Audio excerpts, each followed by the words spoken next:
Hi everyone, welcome to PSM classes. So today we are going to solve NEET 2017 question. So इसमें हमें given है suppose the charge of a proton and an electron differ slightly. One of them is minus E. So charge on electron given हमें कितना minus E and other is E plus delta E. So charge on proton is given to us which is E plus delta E.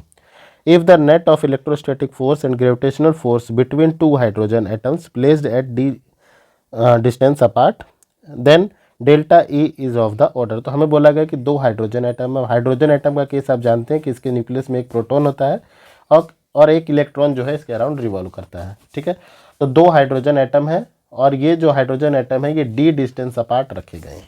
ठीक है ना, और हमें बोला गया है कि जो नेट फोर्स है, ठीक है ना, नेट जो फोर्स आ रहा है वो electrostatic force and gravitational force का जो है वो जो कंबाइंड फोर्स है वो कितना है, 0 है। इसका मतलब क्या है, इसका मतलब ये है कि यहाँ पर जो मैग्नीट्यूड होगा इलेक्ट्रोस्टैटिक फोर्स का वो इक्वल होगा मैग्नीट्यूड ऑफ ग्रेविटेशनल फोर्स के। ठीक है, सिंपल सा केस है कि यहाँ पर जो है ये दोनों फोर्स एक दूसरे को रिपेल करेंगे तो repulsion force electrostatic force type का होगा। ठीक है, और ग्रेविटेशनल फोर्स अट्रैक्टिव फोर्स होता है, तो दोनों बैलेंस है, नेट फोर्स 0 हो गया, मतलब इक्वल एंड अपोजिट है, तो दोनों फोर्स का जो मैग्नीट्यूड है वो क्या है, इक्वल है। ठीक है, तो इस क्वेश्चन को सॉल्व करने के लिए ना हमें हाइड्रोजन एटम गिवन है दो, तो इलेक्ट्रोस्टैटिक फोर्स लग रहा है, इसका मतलब इन दोनों पे कुछ ना कुछ चार्ज जरूर होगा। तो सबसे पहले हमें फाइंड करना होगा net charge on hydrogen atom. तो नेट चार्ज कितना है, तो नेट चार्ज इक्वल होता है charge on electron plus charge on proton. ठीक है, सो ये इक्वल हो जाएगा, चार्ज ऑन इलेक्ट्रॉन है माइनस ई और चार्ज ऑन प्रोटॉन है ई प्लस डेल्टा ई। ठीक है ना, तो यहाँ से net charge on hydrogen atom हमें कितना मिल गया, डेल्टा ई मिल गया। ठीक है ना, नेट चार्ज मिल गया है तो हम electrostatic force between two hydrogen atom कितना लिख लेंगे, तो ये हो जाएगा के delta E square divide by D square. ठीक है, क्योंकि डी डिस्टेंस अपार्ट है। अब बात कर लेते हैं ग्रेविटेशन फोर्स की, तो ग्रेविटेशन फोर्स कितना हो जाएगा, तो ये हो जाएगा G M H square. M1 M2 होता है, तो M1 M2 के दोनों के प्लेस पर जो है मास हाइड्रोजन एटम है, तो मास ऑफ हाइड्रोजन एटम हम फाइंड कर लेंगे।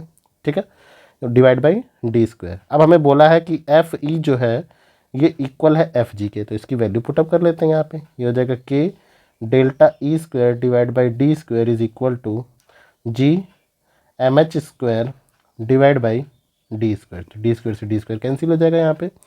ठीक है ना,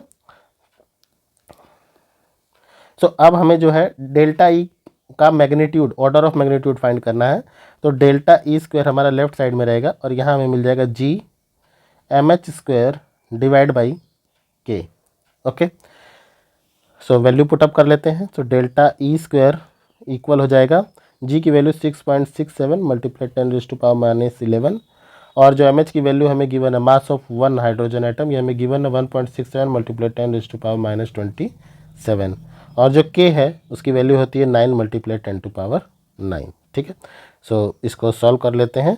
तो हमें ऑर्डर ऑफ मैग्नीट्यूड से मतलब है, तो यहाँ जो 10 की पावर से हम इनको सॉल्व कर लेते हैं। ठीक है ना, और यहाँ पर जो है स्क्वायर होगा क्योंकि मास ऑफ हाइड्रोजन एटम का स्क्वायर हमें लिखना है।